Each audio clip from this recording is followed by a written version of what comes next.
Item ಯಾವುದೇ ಇರಲಿ try ಮಾಡಿ ಆಚಿ ಚಿಕನ್ ಮಸಾಲಾ. ಪ್ರಿಯಾಂಕ್ ಖರ್ಗೆಗೆ 15 ದಿವಸ ಬಿಟ್ಟು ನಿಮಾನ್ಸ್ಗೆ ಸೇರಿಸಬೇಕು. ಒಬ್ಬ ಹುಚ್ಚಂತರ ಪ್ರಿಯಾಂಕ್ ಖರ್ಗೆ ಮಾತಾಡ್ತಿದ್ದಾರೆ. ಕೊಪ್ಪಳದ ಆನೆಗುಂದಿಯಲ್ಲಿ ಶಾಸಕ ಜನಾರ್ದನ್ ರೆಡ್ಡಿ ಪ್ರಿಯಾಂಕ್ ಖರ್ಗೆ ಕುರಿತಂತೆ ಅಸಮಾಧಾನವನ್ನು ಹೊರಹಾಕಿದ್ದಾರೆ. ಸರ್ಕಾರದಲ್ಲಿ ಪ್ರಿಯಾಂಕ್ ಖರ್ಗೆ ನಿಶಕ್ತರಾಗಿದ್ದಾರೆ. ಸಚಿವರ ಕೆಲಸ ಬಿಟ್ಟು RSS ಬಗ್ಗೆ ಆಗಾಗ ಮಾತಾಡ್ತಾರೆ. ಪ್ರಿಯಾಂಕ್ ಖರ್ಗೆಗೆ ಕ್ಷೇತ್ರ ಕಳೆದುಕೊಳ್ಳುವಂಥ ಭಯ ಇದೆ ಅಂತ ಜನಾರ್ದನ್ ರೆಡ್ಡಿ ಹೇಳಿದ್ದಾರೆ.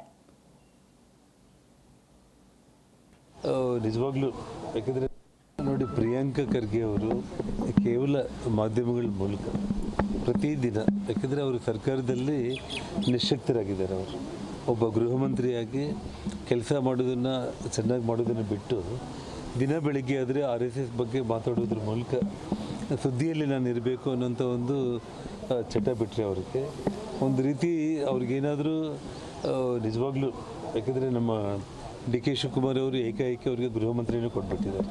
ತುಂಬ ಜವಾಬ್ದಾರಿಯುತ ಮಂತ್ರಿ ಸ್ಥಾನ ಅದು.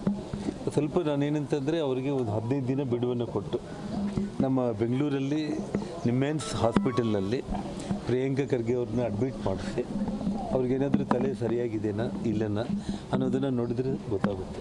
ಯಾಕಂದರೆ ಜವಾಹರ್ಲಾಲ್ ನೆಹರೂಯಿಂದ ಹಿಡಿದು ಇಂದಿರಾ ಗಾಂಧಿಯಿಂದ ಹಿಡಿದು, ಅಂದರೆ ಇವರ ತಂದೆ ಕಾಲದಿಂದ ಇವರು ನೋಡಿರುವಂಥ ರಾಜಕಾರಣಿಗಳು ದೇಶವನ್ನು ಆಡಳಿತ ಮಾಡಿರೋರಿಂದ ಹಿಡಿದು RSSನ ಅಲುಗಾಡಿಸೋದಕ್ಕೆ ಯಾರ ಕೈಲಾಗಲಿಲ್ಲ. ಈ ಪ್ರಿಯಾಂಕ ಖರ್ಗೆ ಕೈಲಿ ಏನಾಗುತ್ತೆ ಹೇಳಿ. ಸೊ ಏನೂ ಆಗಲ್ಲ ಅಂತಂತೂ ಗೊತ್ತಿದ್ದು ಕೂಡ ಒಬ್ಬ ಹುಚ್ಚಿನ ರೀತಿಯಲ್ಲಿ ಮಾತಾಡ್ತೇನೆ ಅಂತಂದರೆ